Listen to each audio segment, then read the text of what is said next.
नमस्कार, आप देख रहे हैं जगत क्रांति टीवी और मैं हूं आपके साथ ज्योतिका। आइए रुक करते हैं खबर की ओर। तेजस्वी यादव को सता रही है पीएम मोदी की चिंता। संसद सुरक्षा चौक पर अमित शाह से मांग लिया जवाब। बिहार के उप मुख्यमंत्री तेजस्वी यादव ने संसद सुरक्षा चूक पर चिंता व्यक्त की है। उन्होंने कहा कि देश की संसद में प्रधानमंत्री मोदी के साथ साथ देश भर के प्रतिनिधि होते हैं। ऐसे में सुरक्षा में सेंध लगना गंभीर विषय है। वहीं आरजेडी सांसद मनोज झा ने कहा कि कम से कम चीजों को पब्लिक डोमेन में तो रखना होगा, उस पर कुंडली मारकर बैठने से तो बात नहीं बनेगी। उप मुख्यमंत्री तेजस्वी यादव ने कहा कि संसद की सुरक्षा में चूक के मामले को राजनीति से अलग होकर देखने की जरूरत है।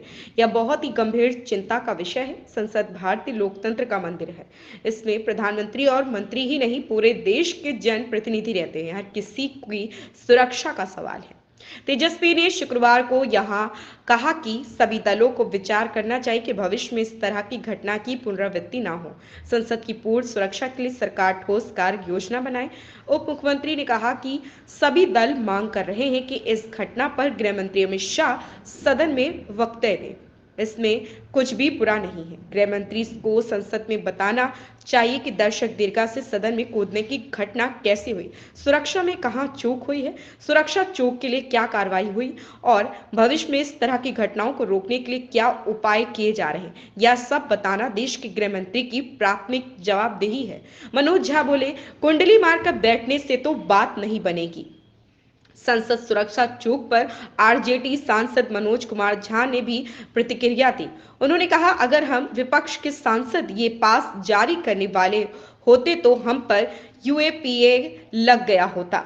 उनकी भाजपा सांसद प्रताप सिम्हा कहीं चर्चा भी हो रही है। कम से कम चीजों को पब्लिक डोमेन में तो रखना होगा, उस पर कुंडली मारकर बैठने से तो बात नहीं बनेगी।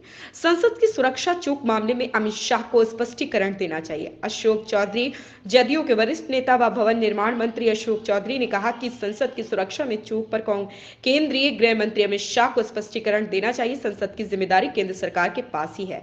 जदयू प्रदेश कार्यालय में आयोजित जन सुनवाई कार्यक्रम के बाद संवाददाताओं से बातचीत के क्रम में उन्होंने यह भी बात कही। अशोक चौधरी ने कहा कि इससे इनकार नहीं किया जा सकता है कि संसद की सुरक्षा में बड़ी चूक हुई। यह घटना दुर्भाग्यपूर्ण और चिंताजनक भी है। इस प्रकार की घटना की पुनरावृत्ति ना हो, इसे लेकर संसद में स्वस्थ चर्चा होनी चाहिए। यह पक्ष और विपक्ष का मामला नहीं बल्कि देश के सदन की सुरक्षा का विषय है। मुख्यमंत्री नीतीश कुमार की बनारस रैली के बारे में पूछे जाने पर अशोक चौधरी ने कहा कि जिला प्रशासन द्वारा अनुमति देने में आनाकानी की जा रही थी, इसी वजह से रैली को तत्काल स्थगित कर दिया गया। यह कार्यक्रम रद्द नहीं हुआ है, जल्द ही कार्यक्रम की अगली तारीख तय होगी। इस खबर में बस इतना ही। बने रहिए जगत क्रांति टीवी के साथ।